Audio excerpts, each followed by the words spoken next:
दोस्तों नमस्कार। मैं श्यामनाथ यादव अम्बेडकरवादी। ये एक पोस्ट है। इसका लेख है, महामानव को बधाई तो बनती है।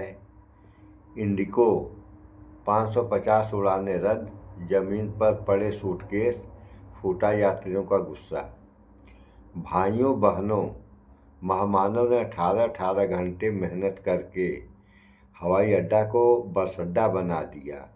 इस ऐतिहासिक कार्य के लिए महामानव को बधाई तो बनती है। पोस्ट देखें आप लोग, देखिए ये रहा पोस्ट। अभी और दिखा रहे हैं, उसको भी देखें आप लोग। उसके बाद एक समाचार भी दिखाएंगे। अब ये दूसरा है, ये इंडिगो का संकट कोई इत्तेफाक नहीं, ये उस मॉडल का नतीजा है जहां पूरा बाजार कुछ हाथों में समेट दिया गया। नेता विपक्ष राहुल गांधी जी ने पहले ही आगाह किया था। आज तस्वीर साफ है। इंडिगो की 900 से ज़्यादा उड़ानें रद्द, देश भर में एयरपोर्ट्स पर हंगामा, 12 घंटे तक फंसे यात्री, न पानी न खाना। इंडिगो का ठप पड़ा बस एक संकेत है। राहुल गांधी पहले ही चेतावनी दे चुके थे। एक ही कंपनी के भरोसे 60% मार्केट इंडिगो लड़खड़ाई और पूरा एविएशन सिस्टम हिल गया। यही होता है जब मोनोपोली की अर्थव्यवस्था देश चलाती है। सुन लिया आप लोगों ने, देख भी लें आप लोग, इस पोस्ट को भी देखिए। ये पोस्ट है, ये राहुल गांधी की तरफ से है। अभी और दिखा रहे हैं, उसको भी देखें आप लोग। अब ये देखिए कि ये एबीपी का समाचार है। इंडिगो की 900 से ज़्यादा उड़ानें रद्द, देश भर में एयरपोर्ट्स पर हंगामा। देखिए ये भी देखा आप लोगों ने। अभी और देखें, तो हो गया। उसके बाद हाँ, तो इस पर अभी आप लोगों को एक समाचार भी दिखा रहे हैं। तो होता क्या है, एक विकास होता है, दूसरा विनाश होता है। तो ये जो व्यवस्था है, यह व्यवस्था विकास की नहीं, विनाश की है। कैसे विनाश है, इस बारे में हम एक उदाहरण दे रहे हैं आप लोगों को। जैसे इन्होंने कहा था, यानी प्रधानमंत्री नरेंद्र मोदी ने कहा था कि हवाई चप्पल वालों को हवाई जहाज़ में मैं सफ़र कराऊंगा या हवाई जहाज़ में देखना चाहता हूं। तो हवाई जहाज़ वालों को ट्रेन में बैठा दिए और कुछ दिन के बाद ट्रेन से बस में लोग आ जाएंगे, यानी यही सरकार बैठाएगी बस में। और बस में जब बैठा देंगे ये लोग, तो बस में बैठाने के बाद फिर अब बस से नीचे जो सवारियां हैं उस पे आएंगे।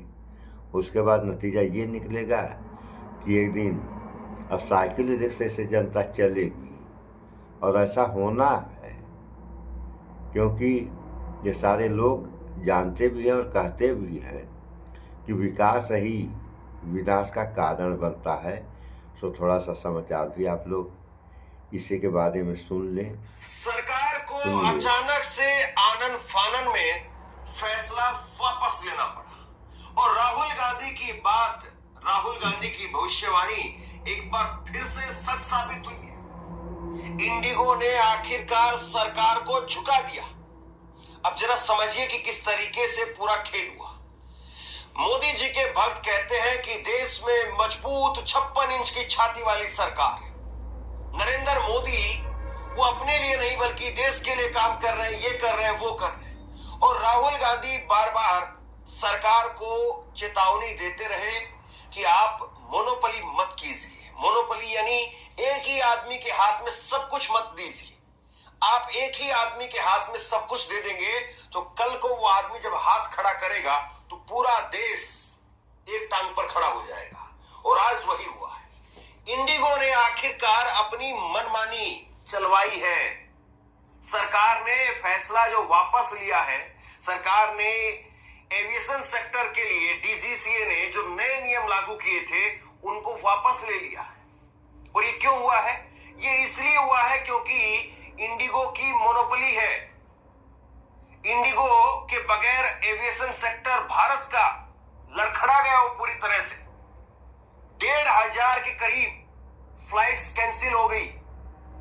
और राहुल गांधी जो बात कह रहे थे कि एक आदमी के हाथ में अब सब कुछ दे देंगे, आज इंडिगो के पास में बहुतायत में सबसे ज्यादा विमान उन्हीं के पास में है। और इंडिगो धीरे धीरे इतनी बड़ी होती चली गई कि अब जो है एविएशन सेक्टर वो इंडिगो के ही सहारे है। और राहुल गांधी ने अपना जो पुराना ट्वीट था आज उसको एक बार फिर से रीट्वीट किया कि देखिए मैंने पहले ही कहा था, मैंने पहले ही चेतावनी दी थी कि आप एक आदमी के हाथ में सब कुछ मत दीजिए। और राहुल की एक वीडियो भी है, वो भी मैं आपको सुनाऊंगा, जिसमें वो कह रहे हैं कि मैं एंटी बिजनेस नहीं हूं, मैं एंटी मोनोपोली हूं। मोनोपोली का मतलब कि एक ही आदमी के हाथ में सब कुछ मत दीजिए। मैं इस बात के खिलाफ, देश में बिजनेस हो लेकिन आप एक आदमी के हाथ में, अडानी के, अंबानी के एक आदमी के हाथ में सब कुछ दे देंगे तो जिस दिन उन्होंने हाथ खड़े किए पूरा देश एक टांग पर खड़ा हो जाएगा। और आज पूरे देश में एयरपोर्ट्स की क्या स्थिति है ये हम सब देख रहे हैं। देश की सबसे बड़ी एयरलाइन कंपनी इंडिगो की पिछले 4 दिनों में 1200 से ज्यादा फ्लाइट कैंसिल होने के बाद में केंद्र सरकार शुक्रवार को बैकफुट पर आ गई। नागरिक उड्डयन महानिदेशालय यानी डीजीसीए ने एयरलाइन खास करके इंडिगो को 10 फरवरी 2026 तक अस्थायी राहत दी है। वीकली रेस्ट के बदले कोई भी छुट्टी नहीं देने के फैसले को वापस ले लिया है। इंडिगो के पास में सबसे ज्यादा प्लेन है, इसीलिए सबसे ज्यादा असर हो रहा था। एयरलाइन दिन भर में लगभग 2300 घरेलू और अंतरराष्ट्रीय उड़ान ऑपरेट करती है। यह संख्या एयर इंडिया के एक दिन में संचालित उड़ानों के लगभग दुगनी है।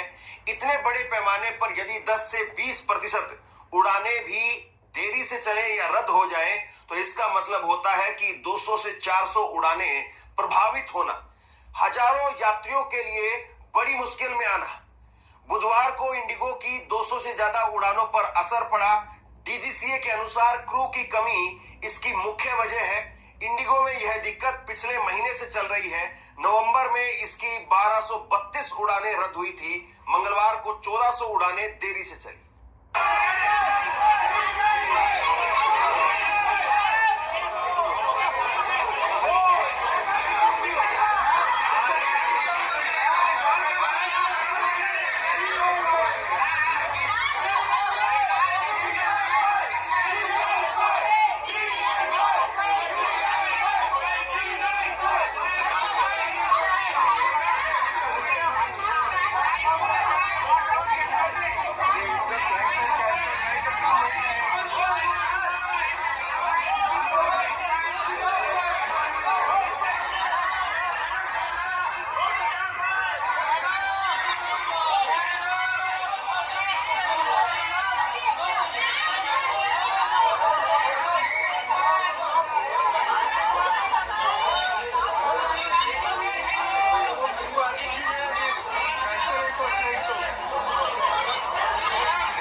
सबसे ज्यादा विमान वो इंडिगो के पास में है। तकरीबन 60% भारत में विमान वो इंडिगो के हैं। 2300 विमान एक दिन में इंडिगो के उड़ते हैं। और इंडिगो ने कह दिया कि भैया नए नियमों की वजह से हम फ्लाइट्स को नहीं उड़ा पाएंगे। आज रात 12 बजे तक के लिए इंडिगो ने अपनी सारी फ्लाइट्स को कैंसिल कर दिया था। दरअसल डीजीसीए ने जो नए नियम बनाए थे उसके मुताबिक ये था कि अगर कोई पायलट हफ्ते में 5 दिन काम करता है तो उसको 2 दिन के लिए रेस्ट चाहिए। चूंकि खतरा है, अगर पायलट सोएगा नहीं प्रॉपर तरीके से, उसको रेस्ट प्रॉपर तरीके से नहीं मिलेगा तो वो यात्रियों की सुरक्षा के लिए खतरा है। और ये नए अंतरराष्ट्रीय मानकों के हिसाब से नए नियम जो है बनाए गए थे। इसमें कहा गया था कि अगर कोई पायलट 2 दिन की छुट्टी लेता है किसी और काम के लिए तो वो अगले 2 दिन बाद में आकर के विमान नहीं उड़ा पाएगा, उसको 2 दिन के लिए फिर रेस्ट देना होगा। यानी मान लीजिए कि कोई पायलट है और किसी पायलट ने 5 दिन के लिए ड्यूटी की है और उसको 2 दिन का रेस्ट करना था, आराम करना था। लेकिन वो पायलट कहता है कि मुझे 2 दिन के लिए काम है, मुझे किसी शादी में जाना है, या कोई और रेस्ट है, या और कोई काम है मुझे। तो ऐसे में उसको 2 दिन और एक्स्ट्रा छुट्टी देनी पड़ेगी, उसको आराम करवाना पड़ेगा, तब जाकर के आप उससे फ्लाइट उड़वाएंगे। लेकिन इंडिगो चूंकि पहले से ही जो पायलट्स का वेतन को लेकर के पहले से ही जो चर्चा में काफी रही कि पायलट्स को वेतन नहीं दे रही है, क्रू को वेतन नहीं दे रही है, और सबसे बड़ी बात ये कि इनके पास में 60% विमान है, 60% उड़ाने इन्हीं के पास में, उसके बावजूद नहीं हो रहा था। और यही राहुल गांधी कह रहे थे। राहुल गांधी का बयान आप देखिए, राहुल गांधी ने ट्वीट किया, और ये इनका पहले का ट्वीट है जिसको आज उन्होंने रिट्वीट किया, और राहुल गांधी ने लिखा कि इंडिगो की गड़बड़ सरकार के मोनोपोली मॉडल की कीमत है, फिर इसकी कीमत आम भारतीय को क्यों चुकानी पड़ रही है? देरी, कैंसिलेशन और लाचारी के रूप में भारत हर क्षेत्र में साफ सुथरी प्रतियोगिता का हकदार है, न कि मैच फिक्सिंग वाले मोनोपोली का। राहुल गांधी कह रहे हैं कि भैया हर फील्ड में जो है वो कंपटीशन होना चाहिए, फेयर कंपटीशन होना चाहिए, ऐसा नहीं कि सब कुछ उठा करके अडानी को दे दो, अंबानी को दे दो। संजय सिंह वो तो ये कह रहे हैं कि कहीं ऐसा तो नहीं है कि एयर इंडिया ही बिकने वाला है। संजय सिंह ने क्या ट्वीट किया है मैं आपको कुछ देर में बताता हूं। राहुल गांधी ने क्या कहा था एंटी बिजनेस को लेकर के, सुनिए जरा। I want to make something absolutely clear. I've been projected by my opponents in the BJP to be anti-business. I'm not anti-business in the least. I am anti-monopoly. I am anti-creating oligopolies. I am anti-domination of business by 1 or 2 or 3 or 5 people. I started my career as a management consultant, and I understand the type of things that are required for a business to succeed. So I just want to repeat, I'm not anti-business, I'm anti-monopoly. अब देखिए राहुल गांधी की बातें बहुत सारे मौकों पर आप साबित लोगों हो ने जाती है, और बीजेपी के लोग क्या कहते हैं, ये आज ही बीजेपी की सांसद है, राज्यसभा सांसद, यह कंपनी है विमान की, और वो जो है ये कही थी, ये मोदी सर खुद कहे थे, ये सरकार का कहना है कि दुनिया की सबसे बड़ी पार्टी बीजेपी, जिसको एक मामूली कंपनी जहाज की इंडिगो जो दबाव में ले लेती है, और छुट्टी के बारे में आप लोगों ने सुन ही लिया, तो जो साप्ताहिक छुट्टी है शायद उसको भी इसने रद्द कर दिया। इतना ही नहीं, आज की स्थिति ये है कि ये सब जो हड़तालें कर दी हैं, जहाज़ें नहीं उड़ान भर रहे हैं इनका, अब जो है एयर इंडिया के जहाज़ उड़ान भर रहे हैं, तो एयर इंडिया के जो जहाज़ उड़ान भर रहे हैं उनका भाड़ा दिल्ली से लंदन का जितना भाड़ा है उससे कहीं ज़्यादा भाड़ा जो है दिल्ली से बंगलोर का हो गया। तो ये लूट नहीं तो और क्या है। इसी को कहा, मेहमानों ने कहा था आपदा में अवसर, तो सारे लोग आपदा में अवसर खोज रहे हैं। अगर सारे लोग आपदा में अवसर ही खोजेंगे तो क्या होगा इस देश और इस देश की जनता को। और हर तरह से यह मेरा कहना है कि हर तरह से जनता को कमज़ोर किया जा रहा है। अगर जनता कमज़ोर हो जाएगी तो देश कमज़ोर हो जाएगा, अगर देश कमज़ोर हो जाएगा तो इसका परिणाम क्या होगा आप लोग अनुमान लगाते रहें कि उसके बाद क्या होगा। और क्या अनुमान आप लोग लगाएंगे, अनुमान लगाना भी आप लोगों के साथ बस का नहीं है। जो होगा आप देखते रहें, आप लोग आगे आगे क्या हो रहा है और अभी होना क्या है।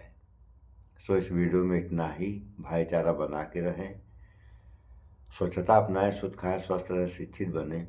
जय विज्ञान, जय संविधान। नमस्कार।